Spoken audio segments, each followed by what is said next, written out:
राम राम। आप देख रहे हैं प्रदेश का नंबर 1 और सबसे भरोसेमंद news channel India news Haryana और मैं हूं आपके साथ आयुष। ज्यों-ज्यों चुनाव की तारीखें नजदीक आ रही हैं वैसे-वैसे प्रदेश का चुनावी माहौल गर्म हो रहा है। पार्टी के प्रत्याशी लगातार अपने क्षेत्रों में लगातार प्रचार प्रसार कर रहे हैं, लेकिन कांग्रेस के उम्मीदवारों पर अभी तक सहमति नहीं बनी है और आज दिल्ली में भी दिन भर हरियाणा कांग्रेस के उम्मीदवारों के नाम पर माथापच्ची होती रही। इस बैठक में नामों पर सहमति तो बनी, लेकिन ऐलान को अभी भी टाल दिया गया। कांग्रेस स्क्रीनिंग कमेटी की बैठक के बाद प्रदेश प्रभारी दीपक बाबरिया ने कहा कि आज भी नाम पर सहमति बन गई है। ज्यादातर नाम सिंगल हैं और कल कांग्रेस चुनाव समिति की बैठक के बाद देर रात तक लिस्ट सामने आएगी। लेकिन कांग्रेस के लिस्ट में देरी पर विरोधी नेता लगातार कटाक्ष कर रहे हैं। पूर्व सीएम मनोहर लाल, कैबिनेट मंत्री जेपी दलाल ने कहा कि कांग्रेस अपने उम्मीदवारों को घोषित करने में भी सक्षम नहीं है। अब सवाल यहां पर यह उठता है कि कांग्रेस की आखिर ये जो लिस्ट है उसमें देरी क्यों है?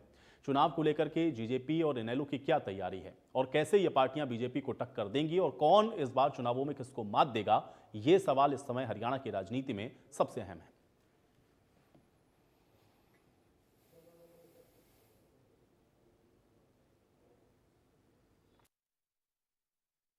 जैसे सुबह में बताया था, by and large all discussions पर ओवर, थोड़ी क्लैरिटी की आवश्यकता थी, वो काम खत्म हो गया। तो अभी सूची पूरी कंप्लीट हो गई है सीसी के रिकमेंडेशन के लिए और वो चला जाएगा। विधानसभा के चुनाव के नाम के बारे में अभी चर्चा नहीं हुई है, बाकी की सब चर्चा हो गई है, वो तो हो जाएगा। तो कल आप लोग पैनल रख रहे हैं सर, सिंगल नाम के साथ रिकमेंडेशन है? ज्यादातर सिंगल नाम है। ज्यादातर सिंगल नाम है। कल करीब बैठक के बाद उम्मीद की जा सकती है कि इस बार अप्रूव हो जाएंगे सारे? निश्चित रूप से हो जाएगा। सभी नामों पे एक साथ सूची जारी होने की संभावना है क्या? मुझको लगता है सभी नाम की सूची एक साथ घोषित हो जाएगी। सभी सीटों पे सिंगल नाम आप लोगों ने तय किए हैं? ज़्यादातर उसकी स्वीकृति हो जाएगी सीईसी के द्वारा, ऐसी मेरी समझ है। बड़ी बैलेंस सूची होगी, 36 बिरादरी की सूची होगी, महिला और युवाओं के प्रतिनिधित्व वाली सूची होगी और आप देखेंगे कि आप सब संतुष्ट हो जाएंगे कि कांग्रेस पार्टी जो एक इंक्लूसिवनेस, समाविष्टता से जो चलती है, उसका वो पूरा एक आईना बन के रहेगा। मैं तो काफ़ी सेटिस्फाइड हूँ और उम्मीद रखता हूं कि हमारी 10 में से 10 सीटें आएगी, इंक्लूडिंग आपके एक सीट के साथ। लोकसभा में महिला उम्मीदवार कितनी हो सकती हैं? ये तो एक नाम भले नहीं, लेकिन कितनी महिला उम्मीदवार हो सकती है? 1 से 2 हो सकती है। 1 से 2 हो सकती है। 2 सीटों पर 1 से 2 हो सकती है। शैलजा जी के नाम की चर्चा है सर? जरूर से है सर। हुड्डा साहब की, भूपेंद्र सिंह हुड्डा साहब के नाम की चर्चा है? नहीं, वो नहीं लड़ेंगे, वो नहीं लड़ेंगे। He is suppose to lead the party. जो है CLP हैं, उसके परिवार से दीपेंद्र लड़ रहे हैं, वो नहीं लड़ेंगे। हैरानी तो इस बात की है कि मैदान सामने वाली साइड में जिससे मुकाबला करना है, अभी उस मैदान को अब खाली पड़ा है, कोई मैदान में उतरने की हिम्मत ही नहीं कर रहा। यानी हिम्मत नहीं कर रहा कोई भी कि कौन आए उनके घर में। जैसे रगड़े झगड़े हैं, जैसे बंदर बांट चल रही है, हर कोई दावेदार है। कुछ जगह तो दावेदार ज्यादा हैं, यूं फैसला नहीं हो रहा, और कुछ जगह कोई इलेक्शन लड़ने वाला नहीं है, इसलिए फैसला नहीं हो रहा। ऐसे भी है। तो भाई बहनों, इतना वो लेट हो जाएंगे। हम तो चाहते हैं जल्दी घोषणा करें ताकि मैच में मुकाबला कुछ मजा तो आए। अभी तो एक साइडेड चल रहा है सब। हमको भी पता नहीं है कि सामने वाला क्या बोलेगा, क्या तैयारी करेगा। एक कहावत है कि जब भंडारा होता है ना, अब भंडारे का टाइम होता है, अभी इतने बजे शुरू होगा, इतने बजे खत्म हो जाएगा।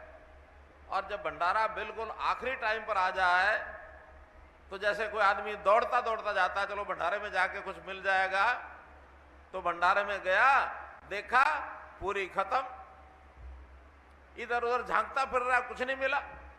थोड़ी देर में वो बाहर आया तो जो चप्पल उतार के वहां गया था, अब वो चप्पल गायब हो गई। अंदर पूरी खत्म, बाहर चप्पल गायब। अब बड़ा परेशान है।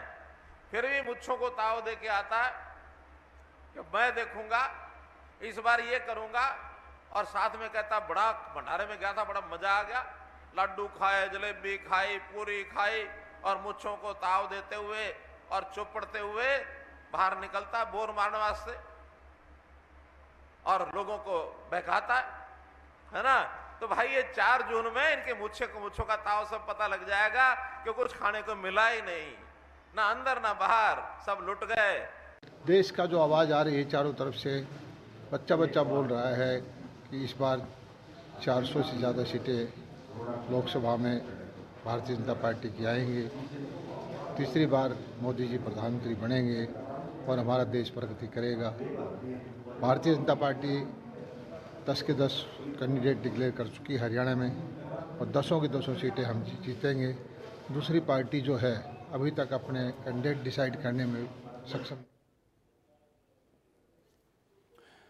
तो चुनावी मौसम में सभी पार्टियों के अपने अपने दावे हैं, अपनी अपनी तैयारियां हैं, लेकिन इन सब के बीच में चूंकि जब चुनाव होते हैं तो आप देखते हैं कि राजनीतिक जो तापमान है वो थोड़ा ऊपर होता है। राजनीतिक पारा इस समय हरियाणा का भी आप देख रहे हैं कि चढ़ा हुआ है, आरोप प्रत्यारोप जमकर हो रहे हैं, जीत हार के दावे खूब हो रहे हैं, लेकिन इन सब के बीच में किसकी कितनी तैयारी है आज इस पर चर्चा करते हैं। सभी मेहमान हमारे साथ जुड़ गए, उनका परिचय आपके साथ करवा देते हैं। जवाहर यादव जी हमारे साथ जुड़े हुए हैं, भारतीय जनता पार्टी के प्रवक्ता हैं। जवाहर जी, बहुत स्वागत है आपका चर्चा में। केवल ढींगरा जी हमारे साथ जुड़ रहे हैं, कांग्रेस पार्टी के प्रवक्ता हैं। केवल ढींगरा जी, आपका भी स्वागत है। रजत मंजेठा जी हमारे साथ जुड़े हुए हैं, इंडिया नेशनल लोकदल के प्रवक्ता हैं। रजत मंजेठा जी, आपका स्वागत। और अजय गुलिया जी हमारे साथ जुड़े हुए हैं, जननायक जनता पार्टी के प्रवक्ता हैं। अजय गुलिया जी, आपका भी स्वागत है। जवाहर जी, आपसे चर्चा की शुरुआत करेंगे। एक तरफ तो आप लोगों ने कैंडिडेट्स के नाम का ऐलान भी कर दिया, लगातार हम लोग देख रहे हैं कि कैंपेनिंग भी चल रही है, उम्मीदवार लोगों के बीच में भी जा रहे हैं, लेकिन वार पलटवार आरोप प्रत्यारोप खूब इस समय हो रहा है और खासतौर से कांग्रेस को निशाने पर लेते हुए कि भाई उनके कैंडिडेट उनको नहीं मिल रहे, वो लड़ने से भाग रहे हैं। कैसे इन सारी चीजों को आप देखते हैं और कितनी तैयारी है भारतीय जनता पार्टी की? जवाहर जी, आपसे पहला रिएक्शन इसी पर चाहूंगा। हमेशा अपने लोगों पर निशाना साधती है, पर हमें छेड़कर साधती है। जब पहले हमारे प्रत्याशी घुसे हुए आधे, उस समय रणदीप सुरजेवाला की स्टेटमेंट आई थी कि देखिए भारतीय जनता पार्टी अभी अपने प्रत्याशी तय नहीं कर पाई, आधे ही कर पाई, पूरे नहीं कर पाई, इसका मतलब कुछ गड़बड़ है, इनके पास लोग नहीं, ऐसा रणदीप। अब मुझे पता था रणदीप सुरजेवाला ये स्टेटमेंट यहाँ भूपेंद्र सिंह हुड्डा जी को मरवाने के लिए दे रहे हैं जी। आज उनको पता था कि इनके कैंडिडेट इनके पास नहीं है और जैसे जैसे इसकी चर्चा होगी तो कांग्रेस भाजपा कांग्रेस को घेरे या अन्य विपक्ष की पार्टी, चाहे वो जेजेपी हो, चाहे इनेलो हो, चाहे बीएसपी हो, वो कांग्रेस को घेरे तो कैसे घेरेगी? इन्होंने कहा, रणदीप सुरजेवाला ने कहा, मैं इसमें आग लगाने का काम करता हूं। तो रणदीप सुरजेवाला की वो स्टेटमेंट थी जिसको पता था इसका परिणाम ये होगा कि कांग्रेस में कोई चुनाव लड़ने के इच्छुक नहीं है और ये इसकी पोल खुलनी चाहिए हरियाणा में, क्योंकि हुड्डा साहब ने उनको हरियाणा से एक तरह से बाहर का रास्ता दिखा रखा। अब बात आती है लोकसभा चुनाव के मूल्यांकन की। अभी मैं इनके शायद दीपक बावरिया जी थे या इनके जो भी बड़े नेता थे जो जिनका मैं वक्तव्य सुन पा रहा था, जी, जो कह रहे थे कि भूपेंद्र सिंह हुड्डा चुनाव नहीं लड़ेंगे, परंतु आज से 10 दिन पहले के अखबार उठाकर देखिए, भूपेंद्र सिंह हुड्डा जी की स्टेटमेंट ये थी कि पिछली बार मैं और दीपेंद्र दोनों चुनाव लड़े थे, उसके परिणाम ठीक नहीं रहे थे और इसके कारण हमने तय किया कि इस बार मैं चुनाव नहीं लड़ूंगा। फिर उन्होंने एक स्टेटमेंट दी, परंतु फिर भी अगर कोई विषय, परंतु उन्होंने स्पष्ट रूप से मना कर दिया था।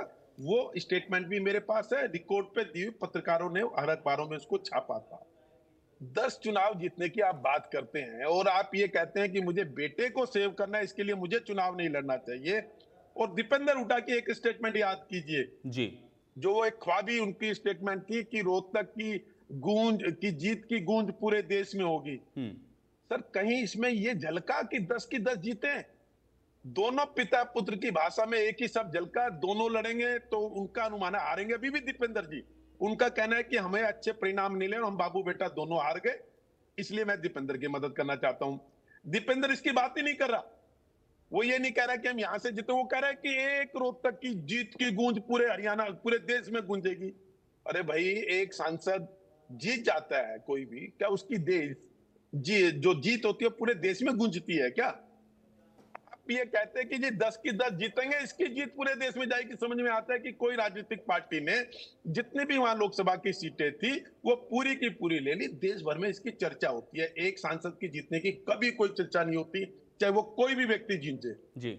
इसलिए जहां ये कांग्रेस की तैयारी है वो वास्तव में आपस का अंतर्विरोध है। अनेकों लोग, कैप्टन अजय यादव का तो आपने दिखाया, मैं वो बात करूंगा जो रिकॉर्ड पे आई है। जी। कैप्टन अजय यादव का तो आपने दिखाया, आपके चैनल को मैं कोट कर रहा हूं, जिसमें ये कहते हैं कि वो गुरुग्राम लोकसभा से चुनाव नहीं लड़ना चाहते। ये आप कह रहे हैं। भूपेंद्र सिंह हुड्डा की स्टेटमेंट रिकॉर्ड पे आपने भी बताई और मैं उसको कोट करके बता रहा हूं, जिसमें कहा जी नहीं, हम दोनों बाबू बेटा लड़े थे तो उसके परिणाम ठीक नहीं रहते, इसलिए इस बार मैं नहीं लड़ूंगा। कांग्रेस में संकट ये है, जो माननीय मुख्यमंत्री, पूर्व मुख्यमंत्री श्री मनोहर लाल जी के वक्तव्य आप दिखा रहे थे, अब जो करनाल से हमारे लोकसभा के प्रत्याशी है, कि यहाँ फाइट इस चीज की हो रही है कि मुझे चुनाव नहीं लड़ना। या इसकी नहीं हो रही कि मुझे लड़ना है। जी। तो ये कुल मिला के कांग्रेस इस समय हाशिए से बाहर है। पुनः भारतीय जनता पार्टी अपने स्कोर को 10 के 10 को ठीक है, दोबारा से चलिए। पुनः बड़ा दावा आप कर रहे हैं, लेकिन ये एक बार फिर से हम लोग जनता पर छोड़ते हैं। मैं ढींगरा जी का रुख करता हूं। ढींगरा जी, एक तो कैंडिडेट के नाम का ऐलान करने में देरी होना, बार बार हम लोग देख रहे हैं स्क्रीनिंग कमेटी की बैठक हो रही है और आज भी जो पैनल हैं वो भेजे गए हैं। अब कल वो अनाउंस होंगे या नहीं, इस पर भी अभी संशय है। और उस पर से ये जो आरोप कि भाई कांग्रेस के नेता चुनाव नहीं लड़ना चाहते हैं, वो भाग रहे हैं चुनाव से क्योंकि उनको ये लग रहा है कि वो हार जाएंगे। ढींगरा जी, जवाब दीजिए। बिल्कुल गलत है। बीजेपी यही शरारतें करती है और कुछ आता जाता नहीं है ना। प्रॉब्लम ये है कि 362 उम्मीदवार थे 10 सीटों के अंदर। आप ये एक सीट पे 36 उम्मीदवार की एवरेज थी हमारी, और इतने उम्मीदवारों की एवरेज हो, टिकट तो एक को देना है ना। तो ये थोड़ा चिंतन मंथन करने में टाइम लगता है। सशक्त उम्मीदवार को हमने टिकट देना है। और जहां तक सवाल है कि आज हालात क्या है, हालात देखे ना आप। हरियाणा के अंदर जो हालात इन्होंने पूरे 10 साल के अंदर किए हैं मोदी जी ने और खट्टर साहब ने मिल करके, चाहे किसान हो, कर्मचारी हो, कोई वर्ग हो, छोड़ा है किसी को जिसको पीटा ना हो इन्होंने। कोई ऐसा आदमी नहीं है जिसकी इन्होंने धुलाई चटाई ना करी हो, जिसके ऊपर इन्होंने डंडे ना बरसाए हो, जिसके अंदर कोई आंसू गैस ना छोड़े हो, जिसके अंदर कोई किसी के ऊपर किले ना बिछाई हो या गोलियां ना चलाई हो। इस तरह से जब हर वर्ग की पिटाई खिंचाई होती है तो वो सभी लोग, आपने देखा होगा सभी इलाकों के अंदर इनका विरोध हो रहा है। और जिस इलाके में जा रहे हैं, जिनको टिकट मिली हुई है, वो अपनी टिकट की कंपेनिंग नहीं कर पा रहे क्योंकि इलाकों ने वहां पे बोर्ड लगा दिया कि यहाँ जेजेपी और बीजेपी के इलाके में, इस इलाके में आना मना है। तो जब ये कर दिया हाल, तो और 6 टिकट तो ऐसे लोगों को दी है जो इनके पार्टी के आदमी नहीं थे, बाहर से आए थे, और उनको टिकट दे दी क्योंकि डरे हुए हैं। मोदी जी भी डरे हुए हैं, खट्टर साहब भी डरे हुए हैं, और इतना डरे हुए थे। ढींगरा साहब, ये तो कमाल हो गया भाई। डरे हुए वो हैं, लेकिन वो कैंडिडेट के नाम का भी ऐलान कर दे रहे हैं, वो कैंपेनिंग भी कर रहे हैं, और आपके कैंडिडेट अभी तक डिसाइड ही नहीं हो पाए। बता तो दिया मैंने, हमारी तो आपने बाबरिया जी ने बता दिया सारा कि हमारी सीटें डिसाइड। नहीं, मैं तो ये कह रहा हूं भाई, अगर आज भी वो ये कह रहे हैं कि अब ज्यादातर सीटों पर, ढींगरा जी करना चाह रहे हो या किस पे करना ढींगरा जी, देखिए ढींगरा जी, मेरा सवाल ये है, ढींगरा जी मेरा सवाल ये है, मैं आज की बैठक पर ही बात कर रहा हूं, मैं आज की बैठक पर ही बात कर रहा हूं। अगर आज ये डिस्कशन फाइनल आप कह रहे हैं कि हो गया, और अब ज्यादातर सीटों पर उन्होंने ये कहा, ज्यादातर 9 सीटें नहीं कहीं, उन्होंने कहा कि ज्यादातर सीटों पर एक नाम है जो हम सीसी के लिए भेज रहे हैं। तो अगर आज वो सिंगल नाम आप डिसाइड कर लेते तो ये पहले भी हो सकता था। ये इतना समय क्यों लगा आप लोगों को? 9 की 9 सीटों के ऊपर सिंगल करने की बात जहां तक भेज रहे हैं, अगर मान लो कोई एक आधी सीट पे 2 भेज दिए होंगे, 1 और 2, तो उसमें भी फैसला ऊपर हाईकमान करेगी ना। तो इसमें कोई हुआ नहीं ना, पिछली बार तो यही हुआ ना ढींगरा साहब। आप तो मुझसे ज्यादा बेहतर जानते होंगे। पिछली बार सीसी की बैठक में क्या हुआ आपके यहाँ? आपके जो पैनल गए थे उस पर सीसी ने आपत्ति जताई और कहा कि ये इसको फिर से दोबारा से करके लाइए क्योंकि बड़ी कंफ्यूजिंग वाली स्थिति है यहाँ पर। फिर करना पड़ा आपको यहाँ पे स्क्रीनिंग कमेटी की बैठक, फिर आपने लिस्ट बनाई और फिर आपने भेजा। सुनिए आयुष जी, कोई कंफ्यूजन नहीं थी। 3-3 नाम थे और 3-3 नाम को उन्होंने कहा कि सिंगल सिंगल करके लाइए, सिंगल सिंगल कर दिए गए। अब सिंगल सिंगल नाम की ही मीटिंग होगी, ये कह रहा हूं मैं आपको। कोई एक आध सीट पे अगर 2 नाम भी होंगे तो वो भी क्लैरिटी हो जाएगी ना। वो बैठ के मंत्रणा में होता है, ये कोई टीवी पर बैठ के नहीं होता है। और मैं आपको ये बात बताना चाहता हूं, वो तो नाम आ जाएंगे क्योंकि अभी 5वें चरण पे है हमारा चुनाव। सवाल ये है कि हरियाणा के अंदर जिन वोटर्स ने वोट देनी है उनकी रास्ते बंद कर दिए बीजेपी के, और बीजेपी के इलाके में कोई कंपेनिंग नहीं कर पा रहा। वो मुद्दा है या ये मुद्दा है? मुद्दा वो है जिसकी मैं बात कर रहा हूं कि जिनकी लोगों की पिटाई हुई, सब लोगों की हर वर्ग की, वो है सबसे बड़ा मुद्दा। मोदी जी ने कहा था नहीं, फिर तो ठीक है ना, फिर तो आप तो श्योर शॉट जीत जाएंगे भाई। फिर भी आपको अलायंस की जरूरत पड़ रही है, सारा वर्ग इनसे नाराज है, सब इनसे खफा हो गए हैं, उसके बावजूद आप अलायंस में जाकर के ये कहते हैं कि हम बीजेपी को अगर हराना है सब साथ आ जाओ भाई।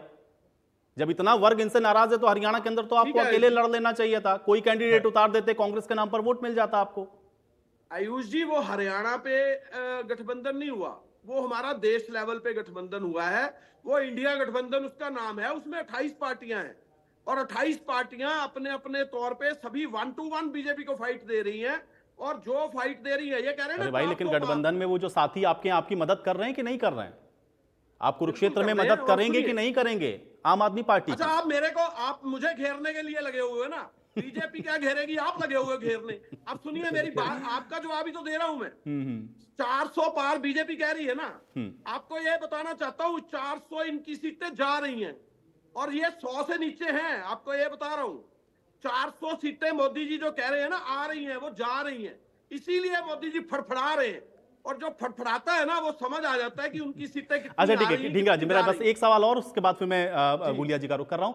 10 सीटें आप दावा कर रहे हैं कि आप जीतेंगे, 9 पर आप लड़ रहे हैं गठबंधन के साथ, आप कहते हैं 10 जीतेंगे, अब जवाहर जी भी कह रहे हैं 10 जीतेंगे, सीट तो 10 ही हैं, दोनों लोग 10-10 कैसे तो जीतेंगे? 10 की 10 इंडिया गठबंधन जीतेगा, ये मैं बता रहा हूं आपको। ये तो रिजल्ट से मालूम होगा ना, इनके कहने से थोड़ी होगा। ये कह रहे हैं 400 आ रही अब है, जवाहर जी भी कह मैं देंगे रहा आपके हूं कहने इनकी से नहीं 400 होता, जा सीट रही तो हैं। 10 ही है, 20 सर, तो होंगी मैं नहीं, वो हैं तो टोटल 10 ही। सीटें सुनिए, 10 की 10 हम जीत रहे हैं, पहली बात इंडिया गठबंधन जीत रहा है।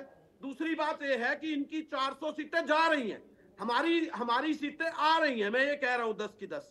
और दूसरी बात और बताता हूं इसके साथ साथ, आप देखिए इन्होंने ED, CBI, RBI, income tax सब कर लिया शरारतें, और इलेक्ट्रोल बॉन्ड के भी शरारतें कर ली, हमारे अकाउंट सीज करने की भी शरारत कर ली, फिर भी जा रहे हैं, तब भी जा रहे हैं, क्योंकि इनकी तकलीफ ये हुई है कि जो कुछ इन्होंने करना था, जो इन्होंने जोर लगाना था वो लगा चुके हैं, फिर भी सीट नहीं आ रही, इसलिए 400 सीटें जा रही ठीक हैं। है, तो बड़ी बात आपने इसलिए कह दी, आप कह रहे हैं कि बता इनकी दे 400 जा रही है, 400 पार नहीं जा रहे हैं। ठीक है, मैं इसका जवाब लूंगा। मैं गुलिया जी का रुख कर रहा हूं। गुलिया जी, एक तरफ तो हम लोग देख रहे हैं कि कहीं कोई कैंडिडेट पर मंथन कर रहा है, उधर वो नाम ऐलान नहीं कर पा रहे हैं, एक ने कैंडिडेट ऐलान कर दिए, वो प्रचार प्रसार कर रहे हैं।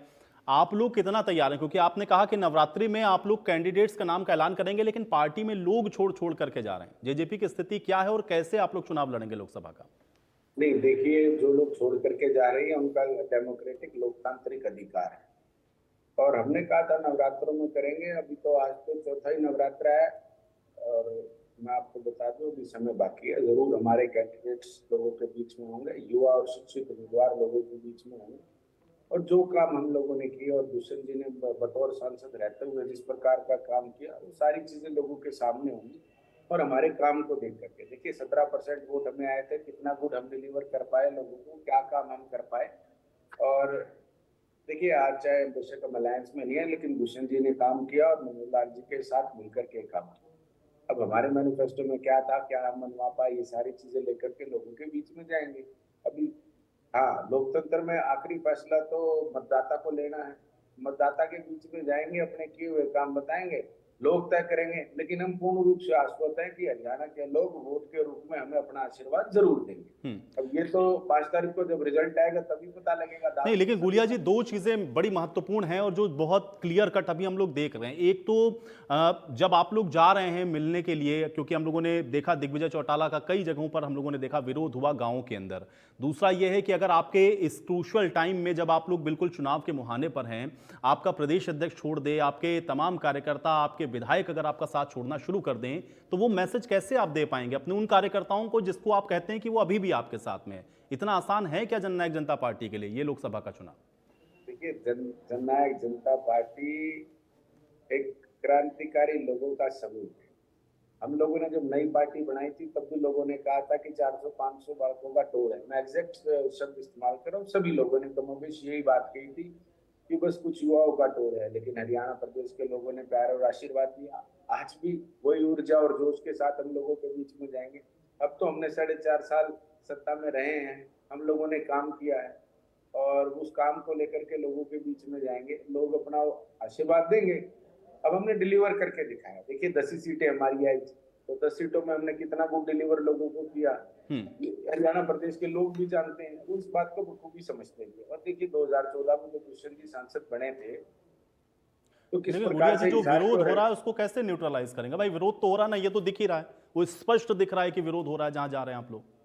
देखिए, ये डेमोक्रेसी लोकतंत्र की खूबसूरती है कि अगर कोई मेरे खिलाफ भी खड़ा है तो मैं उसकी मुखालफत नहीं करूंगा, क्योंकि लोकतंत्र उसको मेरी मुखालफत करने की, मेरी खिलाफत करने की इजाजत देता है। लेकिन एक चीज मैं जरूर कहना चाहूंगा, ये जो गलत परिपाटी कुछ राजनीतिक दल अपने कार्यकर्ताओं को किसी के कार्यक्रम में भेज करके और इस प्रकार का उपद्रव करने का प्रयास करते हैं, हरियाणा प्रदेश के लोग उसको उनको उनके मंसूबों में कामयाब नहीं होने देंगे। ये गलत परिपाटी है। किसी को आप किसको चुने किसको ना चुने ये अलग बात है, लेकिन आपको लोकतंत्र की खूबसूरती को बहाल रखना होगा कि आप नहीं, लेकिन गुलिया जी आप एक तरफ तो कह रहे हैं कि विरोध को आप सकारात्मक, लोकतांत्रिक तरीके नहीं गुलिया जी आप एक तरफ तो कह रहे हैं कि आप विरोध को सकारात्मक तौर पर ले रहे हैं, लेकिन दूसरी तरफ आप ये भी कह रहे हैं कि वो कुछ राजनीतिक पार्टी के लोग हैं जो आपका विरोध कर रहे हैं, ऐसा क्यों? नहीं, चाहे अगर वो राजनीतिक पार्टी के भी लोग हैं हमारा विरोध करें तो भी मैं ये मानता हूं कि उनको अगर वो विरोध कर रहे हैं, लेकिन वो विरोध अलोकतांत्रिक तरीके से नहीं होना चाहिए, लोकतांत्रिक तरीके से होना चाहिए। अब शांतिपूर्वक किसी का विरोध करें, अगर कोई विरोध करना है, किसी को कोई बात रखनी है, किसी के कार्यक्रम में जाके रखे, लेकिन अलोकतांत्रिक रूप से गुंडागर्दी करके आप किसी राजनीतिक दल को दूसरे दल को रोकना चाहेंगे तो वो बिल्कुल सरासर गलत है। और मैं तो एक चीज और कहता हूँ, चुनाव आयोग को इस पर संज्ञान लेना चाहिए और ये जिन राजनीतिक दलों के कार्यकर्ता हैं उनको कार्रवाई करनी चाहिए। अगर वो नहीं कर रहे हैं तो उनकी मौन स्वीकृति के साथ है या साजिशन वो लोग ऐसा करा रहे हैं। देखिए, विरोध को मैं बिल्कुल किसी भी सूरत में हम उसको दबाने के या इस प्रकार के हक में नहीं है। ठीक है, लेकिन आप कह रहे हैं कि वो विरोध एक लोकतांत्रिक तरीके से होना चाहिए। ठीक है पंजेटा जी, इंडियन नेशनल लोकदल की तैयारी और इस समय जिस तरह का माहौल है प्रदेश के अंदर, कैसे आप इसको देखते हैं? देखिए, आज जो प्रदेश के अंदर इस वक्त जो हालात हैं, जिस तरह के हालात पैदा करे हैं इस भाजपा जजपा की सरकार ने, वो अब इनके सामने आ रहा है। पहले तो इन्होंने राज किया, अपने तरीके से राज किया। ये लोकतांत्रिक है, लोकतांत्रिक तरीके की बात कर रहे थे, अभी शांतिपूर्वक तरीके से करना चाहिए। तो आपको भी किसानों के ऊपर लाठियां नहीं बरसानी चाहिए थी, उनसे शांतिपूर्वक तरीके से राज करना चाहिए था। आपने मनमाने तरीके से राज किया, जिसके फलस्वरूप आप ऐसे आपने कानून बनाए, काले कानून बनाए, जो सीधा सीधा किसान के अहित तो कर ही रहा था, किसान की कमर तोड़ने का काम कर रहा था। क्योंकि इन्होंने क्या किया, कानून तो बनाया नहीं, एमएसपी C2+50 के फॉर्मूले से खरीद होगी, उसके ऊपर कानून नहीं बनाया। इन्होंने झोंक दिया ओपन मंडी के भरोसे, और उसमें सिर्फ एक पैन कार्ड चाहिए। वैसे तो डॉक्यूमेंट मांगते हैं, लेकिन सिर्फ पैन कार्ड के कहते हैं पैन कार्ड दो और कोई भी आके खरीद करेगा, उसको भुगतान होगा नहीं होगा। तो कानून जब बनाया उसमें एसेंशियल कमोडिटीज एक्ट के अंदर, उसके अंदर लिमिट खत्म कर दी। तो ऐसे इनके जब इन्होंने किसानों के ऊपर लाठी चार्ज किया था, मुझे आज भी याद है पीपली में जब शुरुआत हुई थी, हाथ पैर तोड़ दिए, सर तोड़ दिए थे। उसके बाद से तो लगातार मुझे लगता है प्रदेश में लाठियां ही बरसाने का काम किया है इस सरकार ने। लाठियां बरसाई हैं, टीयर गैस छोड़ी है, कंक्रीट से रास्ते बंद किए हैं, उसके बाद ड्रोन से टीयर गैस के गोले छोड़े हैं, किसानों पे सीधी गोलियां चलाई हैं। ठीक है, तो किसानों की हत्या करने का काम किया है। तो अब जैसा आपने किया है राज, कहते हैं ना लोक लाज से। देखिए पंजेटा जी, अगर आप भी ये कह रहे हैं कि सब नाराज हैं और खासतौर से आप बार बार फोकस कर रहे हैं कि किसान वर्ग इनसे खासा नाराज है, जिसका जिक्र अभी आप बार बार कर रहे हैं अपने स्टेटमेंट में, मुझे ये बताइए पंजेटा जी, कितनी सीटें आपको लगता है, क्योंकि ढींगरा जी कह रहे हैं वो 10 के 10 जीत जाएंगे, उधर जवाहर जी ने भी कहा कि भाई हम रिपीट करेंगे, हमने 10 जीती थी, हम इस बार भी 10 जीतेंगे। आपकी क्या तैयारी और आप कितनी सीट जीतेंगे? अगर सारे लोग नाराज हैं तो फिर तो इंडियन नेशनल लोकदल भी एक ऑप्शन है उनके पास। बिल्कुल ऑप्शन है। आज मैं आपको दावे के साथ कह सकता हूं कि कुरुक्षेत्र, सिरसा और हिसार इंडियन नेशनल लोकदल जीतेगी। मैं आपको दावा कर सकता हूं इस बात का। और हमारा किसान तो पूरे प्रदेश में है पंजेटा जी, फिर 3 ही सीटें क्यों जीतेंगे आप? नहीं, हम तो देखिए फैक्चुअल बात करते हैं। अब ढींगरा जी ने कह दिया कि 400 जो सीटें हैं वो भाजपा हार रही है, तो 400 तो सीटें ही नहीं है इनके पास। दूसरा, बीजेपी का आज जितने सर्वे रिपोर्ट आप मतलब न्यूट्रल सर्वे रिपोर्ट्स हैं, वो कोई भी 2 सीट से ऊपर बता ही नहीं रही। और अगर कैंडिडेट कांग्रेस अगर अच्छी तरह तरीके से चुनाव लड़ती, क्योंकि कांग्रेस देखिए कहीं ना कहीं भाजपा को फायदा पहुंचाएगी और पहुंचा भी रही है इनडायरेक्टली। अगर सीरियस होती कांग्रेस तो मुझे लगता है भाजपा ये 2 सीट भी, मुझे मुश्किल लग रहा है आज की डेट के अंदर, फंस रही है। फरीदाबाद की सीट भी फंसी पड़ी है, करनाल की सीट भी बहुत मुश्किल है। भाजपा जितना आपको दिखा रही है कि पहले 400 पार 400 की बात कर रहे हैं, इनका आज 100 और 200 के बीच में सारे इंडिया के अंदर आप जितने बढ़िया जो निष्पक्ष पत्र। ठीक है, लेकिन पंजेटा जी एक प्रश्न मेरा है और फिर मैं जवाहर जी का रुख कर रहा हूं। आपने कहा कि 3 सीटें जिनका आप नाम ले रहे हैं, कि 3 सीट पर आप कह रहे हैं कि आपका श्योर शॉट है, आप आश्वस्त हैं कि जीतेंगे, बाकी की सीटों पर क्या कमी है पंजेटा जी? इंडियन नेशनल लोकदल की वो तैयारी वहां पर क्यों नहीं? नहीं, तैयारी देखिए, तैयार मैंने आपको ये नहीं कहा कि उन सीटों के ऊपर हम हारेंगे, हमारा प्रदर्शन उसके ऊपर भी बहुत अच्छा रहेगा। मैं आपको 2 या 3 सीट ऐसी हैं जहां पे हमारी सीधी लड़ाई रहेगी। उसके अंदर सोनीपत की सीट मान के चलिए, गुड़गांव की सीट मान करके चलिए, और भिवानी महेंद्रगढ़ में भी हमारा प्रदर्शन अच्छा रहेगा। अभी अभी इनके जो पार्टी छोड़ के गए हैं जजपा के, तो एक्स एमएलए सतेंद्र राणा इनकी पार्टी के वाइस प्रेसिडेंट भी रहे हैं, उन्होंने सीधा अभय सिंह जी को भी आके समर्थन दे दिया है। उसकी बात अब एक सर्वहित पार्टी है, उसने इंडियन नेशनल लोकदल को समर्थन दिया है। और अभी इन्होंने बात करी अजय गुलिया जी ने। अजय गुलिया जी को देखिए, एक तो इनके लीडर भी झूठ बोलते हैं।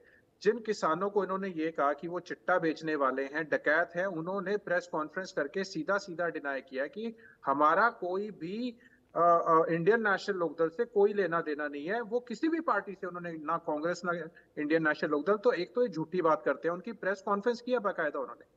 और मुझे तो लगता है दिग्विजय ने ये भी बोला है कि सिरसा के अंदर मुझे किसी सीआईडी वाले ने बताया है। आप नाम ले उस सीआईडी वाले का, क्योंकि आप सरकार का हिस्सा नहीं है। और सीआईडी आज के दिन, क्योंकि तो पंजेटा जी आप ये कह रहे हैं कि जेजेपी के कमजोर होने से या उनके लोगों के छोड़ने से या उनके टूटने से इंडियन नेशनल लोकदल मजबूत हो रही है?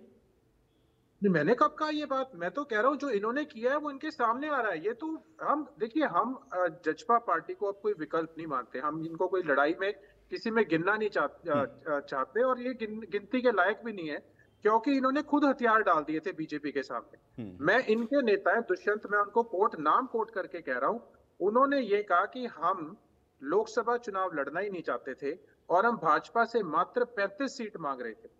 ये 35 सीट लेके हरियाणा में सीएम आया, सीएम बन जाएंगे 35 सीट लेके। ये 35 सीट लेकर भी खुश थे भाजपा से, और कहते थे कि हमें लोकसभा का चुनाव। पंजेटा जी, आपने जो आरोप लगाए, गुलिया जी उस पर जवाब देना चाह रहे हैं। मैं आऊंगा गुलिया जी, लेकिन उसके पहले मैं जवाहर जी आपका रुख कर रहा हूं। जवाहर जी, 400 आप जो कह रहे हैं कि आप पार करने वाले हैं, बल्कि 400 हारने वाले हैं। दूसरा ये है कि यहां तो ये भी कहा गया कि अब आप लोग 1-2 सीटें भी जीत जाइए हरियाणा के अंदर, बहुत बड़ी बात है। जवाब दीजिए। ऐसा इसको मैं नहीं, जो भी मेरे मित्रों ने बोला है, जो दर्शक भी इनको गंभीरता से नहीं ले रहे, तो मैं इसका जवाब देके क्यों, मैं तो कुछ और मुद्दे इनके उठा लेती हूँ, और ये तो लोग तय कर देंगे ना। 4 जून को खुल जाएगा, मैं अपनी बात कह चुका, दोबारा इसको रिपीट करूंगा तो 4 जून को उसका पता चल जाएगा। एक विषय आया, मेरे मित्र ने कहा कि राजनीतिक पार्टी को कुछ लोगों का विरोध हो रहा है।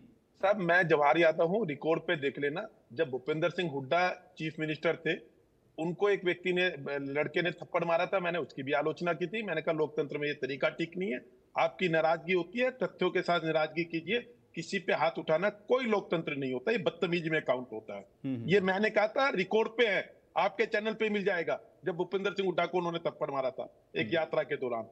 केजरीवाल जी को जब जब लोगों ने कानून अपने हाथ में लिया, मैं उन लोगों में था जिन्होंने हमेशा कहा कि ये बदतमीजी है, ये लोकतंत्र में स्वीकार्यता नहीं है।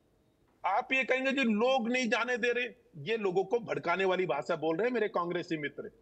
अगर किसी को किसी राजनीतिक पार्टी से दुर्भाव है, कोई भी राजनीतिक पार्टी हो, हम 4 प्रतिनिधि बैठे हैं, किसी गांव में जाती है, किसी ने वोट देना ना दे, कोई वहां जनसभा करता है, लोग उसमें ना आए, परंतु लोग ये कहे हम उसके तुम्हारे तंबी उगाड़ दूंगा, ये लोकतंत्र में ठीक नहीं है। जो लोग ये कहते हैं कि ऐसे बैनर लग गए, मुझे लगता है स्वच्छ लोकतंत्र के लिए इनको उसकी आलोचना करनी चाहिए, कि चाहे वो किसी का भी विरोध हो, कि ये तरीका कि आप घुसने नहीं देंगे या आप सभा को खराब करेंगे, लोकतंत्र में ये गलत है। लोकतंत्र में सबसे बड़ी सजा होती है उस पार्टी को हराना। परंतु कांग्रेस का चरित्र देखिए, मुझे याद आया कादियान साहब की अभी स्टेटमेंट देखिए जी, क्यों मेरे मित्र इस भाषा को कह रही है। पूरी कांग्रेस ये है, खासकर भूपेंद्र सिंह हुड्डा जी और दीपेंद्र हुड्डा जी अपने लोगों को उसी लाइन पे बोलने के लिए प्रेरित करते हैं। अभी आप देखिएगा, कादियान साहब ने क्या कहा कि दीपेंद्र हुड्डा जब पिछली बार लोकसभा चुनाव आ रहे थे, तो उस समय अगर रिकाउंटिंग की बात करते वो, तो 6 घंटे वो चलती, तब तक लाखों ट्रैक्टर आ जाते और दंगे हो जाते। सर आप क्यों, इसका मतलब तो आपने तय कर दिया कि 2016 का दंगा वो आपका प्रायोजित दंगा है। किसी भी राजनीतिक पार्टी का कार्यकर्ता, चाहे वो भारतीय जनता पार्टी हो, कांग्रेस हो, जेजेपी हो, अगर कहीं कोई व्यक्ति ये कहता है कि मुझे पुनः वोटों की गिनती करानी है, तो साहब इसमें दंगे हो जाएंगे, प्रदेश में लाखों लोग मर जाते। ये स्टेटमेंट है, ये स्टेटमेंट वो स्टेटमेंट है जो ये, अरे एक मिनट, हाँ सर, ये वो स्टेटमेंट है जो ये चाहते हैं। और उसके बाद ये आगे नहीं रुके कादियान साहब, उसके बाद उन्होंने फिर नायब सैनी जी के लिए हल्की टिप्पणी की कि इस व्यक्ति को कुछ नहीं पता, इसको सीएम बना दिया। ये किसी जाति का, किसी ओबीसी का अपमान करना था, ये इनका अहंकार बोल रहा है।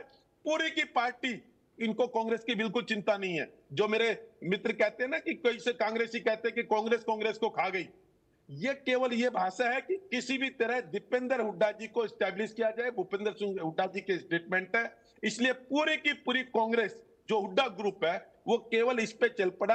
9 सीटें हारते हैं, जीतते हैं, छोड़ दो, केवल किसी तरह दीपेंद्र राजनीति में स्टैब्लिश हो जाए, वो इसके काम में लगे हैं।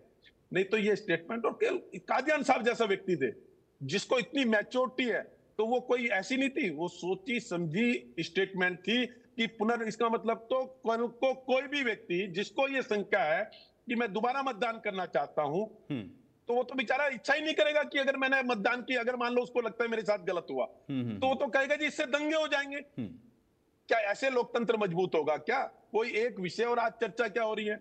चर्चा हो रही है कि किस राजनीतिक पार्टी की क्या तैयारी है। मेरे मित्र ने कहा कि हमने किसानों के साथ अच्छा किया, बुरा किया। सर बता देगा, अगर हम चुनाव लड़े थे, मेरे इनेलो के मित्र भी यहां बैठे हैं, जब अभय सिंह चौटाला जी उपचुनाव लड़े थे तो वो जीते थे, जीतने पर मैंने उनको बधाई भी दी थी, पर कितने कम मार्जिन पे आ गए थे। और जबकि राकेश टिकैत भी बोल के गए थे भाई जिसकी पोटली है उसको सवा करके लौटा दो। सर लोकतंत्र में वो जितने वोटों से जीते हमने उसको बधाई दी, हमारा प्रत्याशी बहुत कम वोटों से हार गया। तो लोकतंत्र में ये सब चीजें चलती है, परंतु मुझे लगता है चारों के चारे राजनीतिक पार्टियां वो पार्टी है जो कहीं ना कहीं कभी ना कभी सत्ता में शामिल रही है।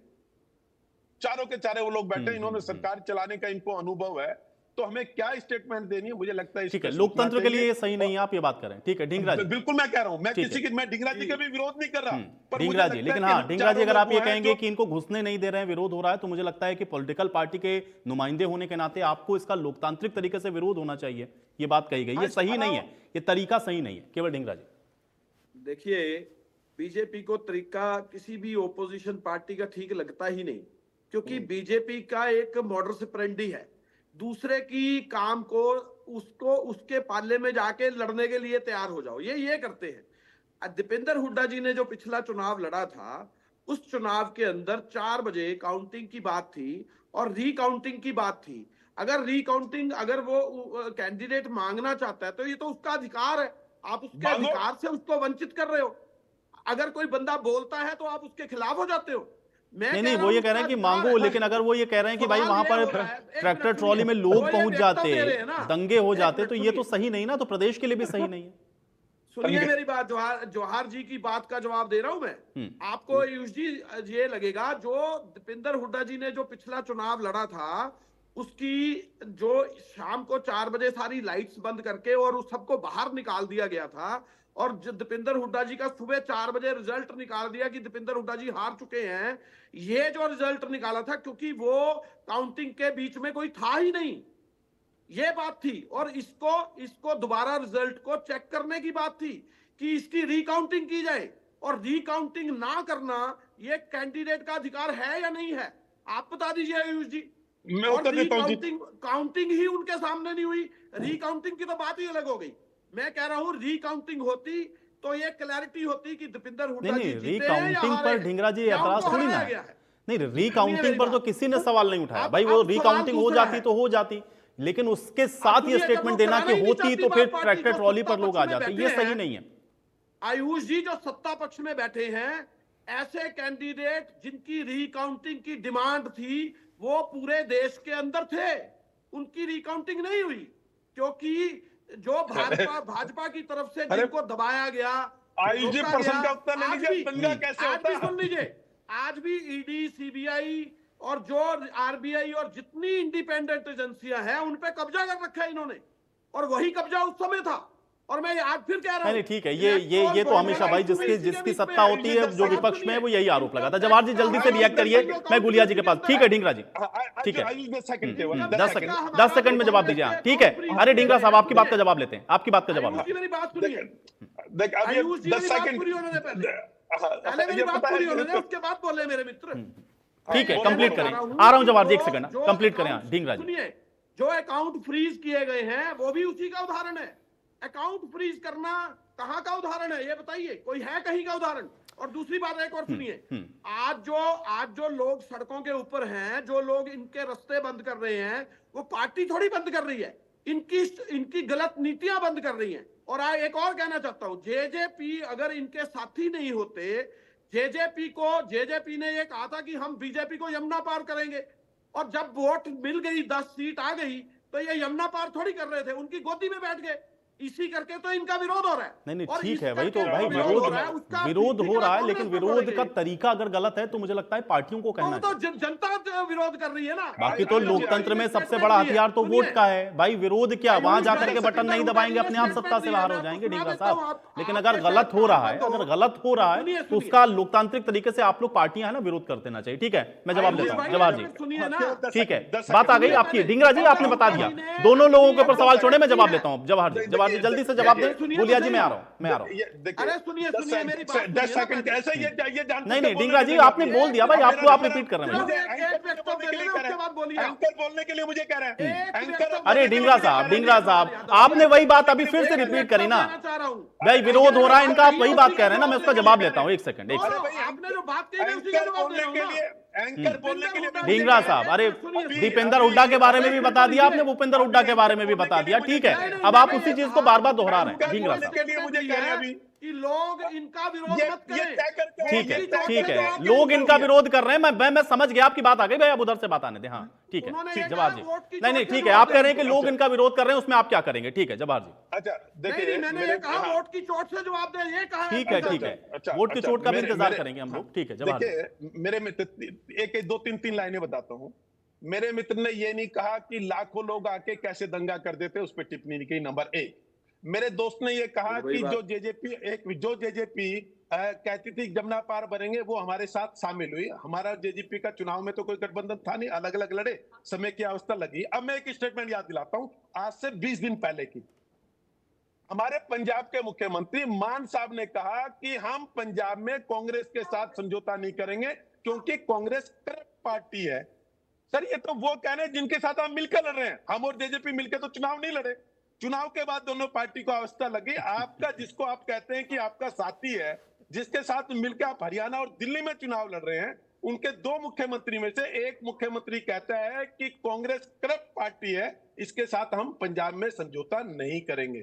सर आप ये बताते। दूसरा, मेरे मित्र ने कहा कि 362 लोगों ने लोकसभा के उम्मीदवार किए और उन्हें 10 से भाग करके कहा 36 उम्मीदवार एक लोकसभा सीट पे आए। आप छोड़ दीजिए, केवल मुझे रोहतक के 36 लोगों का नाम बता दीजिए जो लोकसभा के लिए टिकट मांग रहे थे कांग्रेस से। सर आप कुछ भी कह देंगे और लोग मानेंगे और सवालों से आप भागेंगे। आपने ये नहीं बताया कि कादियान साहब ने ये कैसे कह दिया, लाखों लोग आते थे और हरियाणा को जला देते, दंगे हो जाते। ये कैसे हो जाएगा लोकतंत्र में? आपकी मांग ठीक नहीं थी, आपको लगता था रिकाउंटिंग, आप कोर्ट में जाते। कोर्ट में क्यों नहीं गए लोकतांत्रिक तरीके से? अगर मानते आप, मैं आपसे सहमत नहीं, फिर भी मैं कहता हूं चलो आपके साथ गलत हो गया, ऐसा आप कहते हैं, तो सर कोर्ट में क्यों नहीं गए? आपने अन्याय कैसे सहन कर लिया? लोग कहते हैं ना कि भाई अन्याय सहना भी उतना ही बड़ा पाप है किसी के साथ। आप उसमें एक मिनट मैं तो आपसे उत्तर नहीं चाह रहा। अरे भाई लोग तय कर रहे हैं। अरे भाई मैं आपसे बोल नहीं रहा। अब निकाल दिया ना। मैं आपको बोल, दीपेंद्र हुड्डा क्या इससे अगर असहमत था, क्या कोर्ट में जाके उन्होंने मांग की? मेरा कहना ये है, और लोगों का, हरियाणा को लोगों को चेतना चाहिए कि यही बात तो कही उन्होंने। कांग्रेस वही बता रही है कि 2016 में दंगा कैसे हुआ, हमने झगड़ा नहीं किया। 2016 में सर दंगा कैसे हो जाता, मैं ये मानता हूं। अगर ये इसमें हरियाणा के लोगों को तुम ऐसा समझते हो क्या कि तुम्हारे कहने पे आएंगे और हरियाणा को हर बार चला देंगे? नहीं ठीक है, प्रदेश की जनता बहुत समझदार है, वो अपने विवेक से काम लेती है, वो अपने विवेक से काम लेती है। ठीक है गुलिया जी, ठीक है गुलिया जी यमुना पार करने वालों की गोद में बैठ गए और अब इसीलिए आपका विरोध हो रहा है। वो विरोध लोग कर रहे हैं, वो कोई पार्टियां नहीं कर रहे हैं। अब लोग विरोध कर रहे हैं तो उसमें वो क्या करें? गुलिया साहब।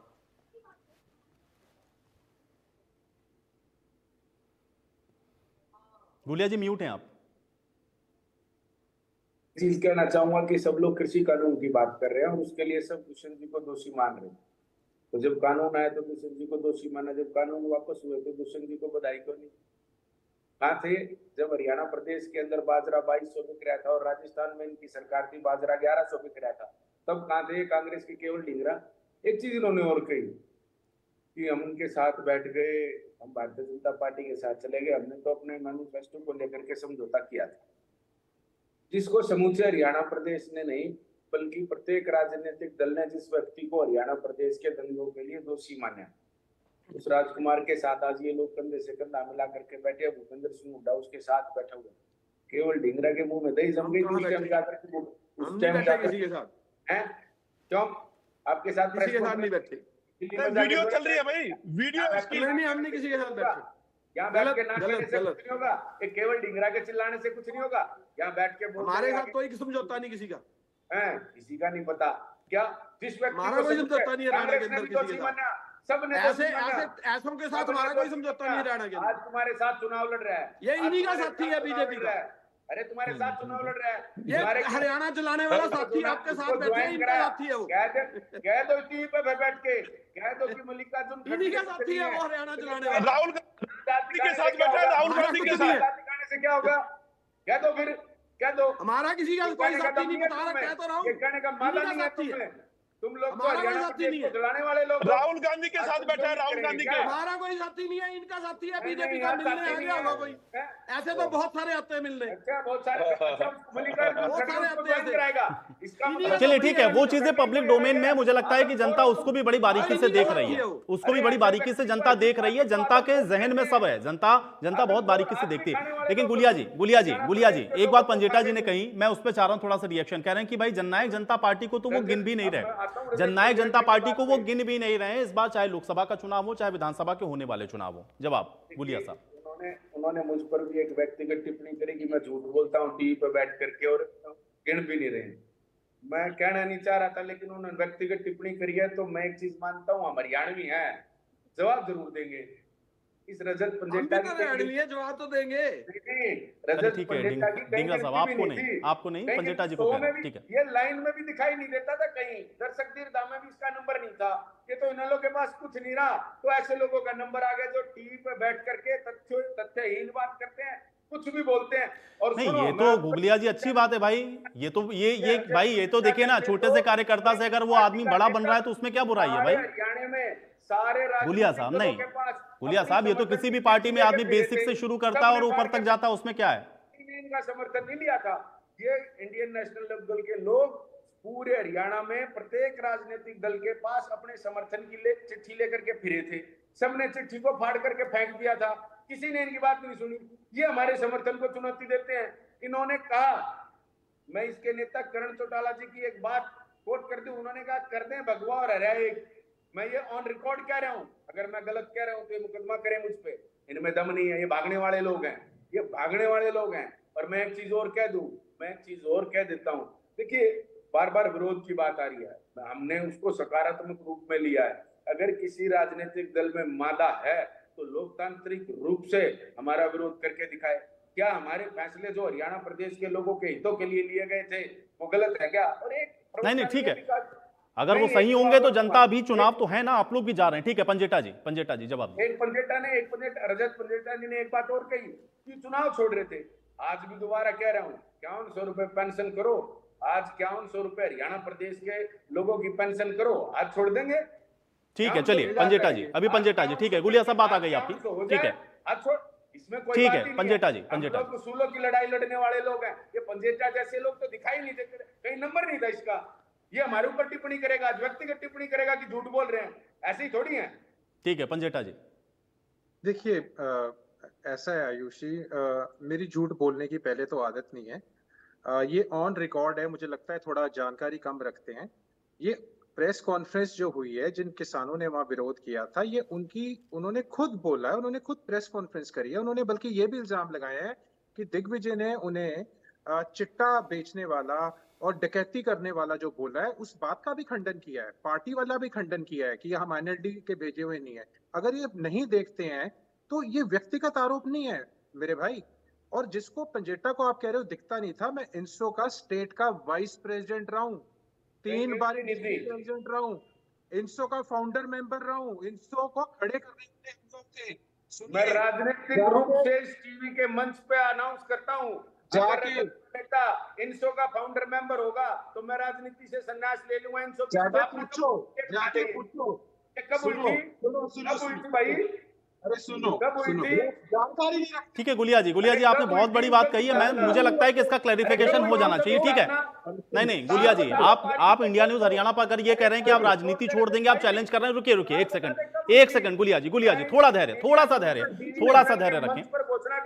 ठीक है, नहीं आपकी बात आ गई गुलिया जी, आपने बहुत बड़ी बात कही है। अभी पंजेटा जी एक सेकंड, ठीक है गुलिया साहब थोड़ा सा क्लैरिफिकेशन हो जाए, आपकी बात आ गई। हाँ नहीं ठीक है, आपने बड़ी बात कह दी है, आपने बड़ी बात कही। ठीक है, पंजेटा जी जवाब देंगे, आपकी जानकारी में कमी नहीं है, आपको मैं अपॉइंटमेंट लेटर दे दूंगा, मेरे पास आज भी पड़ा हुआ है, टेंशन ना। नहीं ये बताओ छोड़ो, खत्म पार्टी आपकी, छोड़ो आप। अरे कौन से साल में हुई थी? समय पे बताओ, समय ना बर्बाद करो। खाता था कि सेंट्रल पे पार्टी रजिस्टर्ड थी, कौन फाउंडर मेंबर थे, 4 का नाम बताओ। अरे भैया विनीत पूनिया, ठीक है पंजेटा जी, हाँ पंजेटा जी, हम लोगों ने इसके अलावा ठीक है गुलिया जी वो कह रहे हैं भाई वो आपको भेज देंगे, वो आपको सर्टिफिकेट भेज देंगे, उनके पास जो डॉक्यूमेंट है वो आपको भेज देंगे। ठीक है गुलिया साहब, एक सेकंड, अभी आगे बढ़ते हैं भाई। देखिए इस समय प्रदेश में बहुत बड़े सवाल हैं, उस पर थोड़ा सा चर्चा करते हैं। ठीक है पंजेटा जी। एक तो ऐसी बात है कि अभी जवाहर यादव जी ने कहा कि अभय सिंह चौटाला का जो है वो इन्होंने मार्जिन पे बात करी। मैं इनको याद दिलाना चाहूंगा, मनोहर लाल खट्टर जी का जो वोट मार्जिन घटा था वो 18,585 वोट का जब सेकेंड टाइम लड़े तो घट गया था। हमारा जो वोट शेयर है वो 43.49 हमारा वोट शेयर, 5.63 हमारा वोट शेयर जो है वो बढ़ा था। हमें 9,000 अधिक वोट आई थी, वो भी तब जब आप लोग सारे मिलकर इलेक्शन लड़ रहे थे।